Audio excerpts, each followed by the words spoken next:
kita akan membahas beberapa situs yang bisa kita gunakan itu untuk mengukur body mass index gitu ya, cara menghitung berat badan yang ideal berdasarkan tinggi dan berat badan gitu ya. Misalnya di situs yang ini halodoc.com, kemudian BMI kalkulator. Jadi teman-teman kalau pengen tahu beberapa situs tinggal diketik di Google kalkulator BMI gitu ya. Nanti dia akan keluar beberapa situs yang bisa digunakan untuk mengukur indeks massa tubuh gitu ya. Misalnya ini salah satunya, laki-laki, kemudian tingginya 166, beratnya 78, maka kita akan hitung.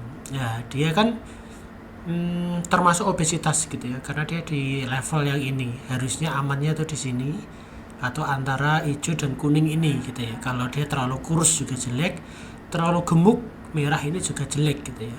Jadi masa indeksnya adalah 28,3. Dalam 60% pola makan yang buruk dapat berisiko diabetes. Nah, ini dia menyatakan penyakit yang muncul mungkin adalah ini, diabetes, hipertensi dan seterusnya gitu ya. Kemudian kalau saya pakai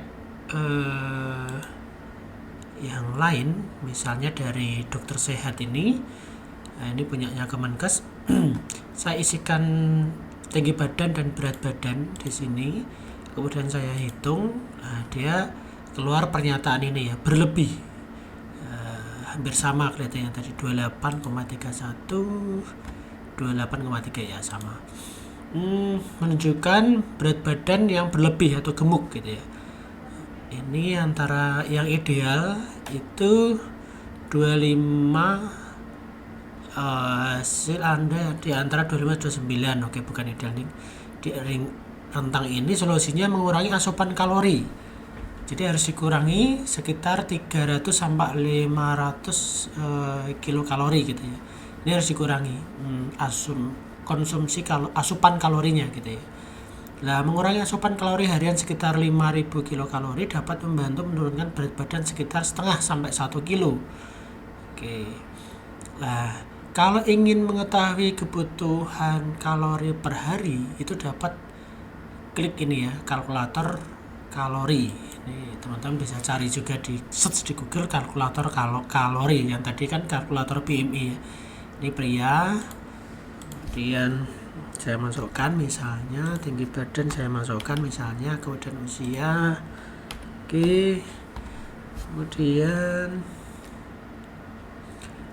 level aktivitas itu misalnya jarang olahraga 1-3 hari dalam seminggu. Kemudian saya hitung, oke, Anda membutuhkan 2244,69 kalori per hari. Jadi kebutuhan kalorinya itu seperti ini. Oke, nah kita harus mengurangi asupan kalori kita itu tidak harus segini gitu ya.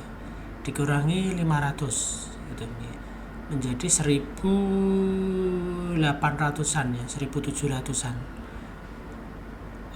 kalori per hari. Jadi harus diperhatikan ketika makan itu nasinya seberapa gitu ya, lauknya seberapa. Ini yang kita makan itu jumlah kalorinya berapa, memang agak sedikit ribet, tetapi itu bisa untuk mengontrol asupan kalorinya supaya tidak berlebih, jangan sampai di atas 2200 gitu ya.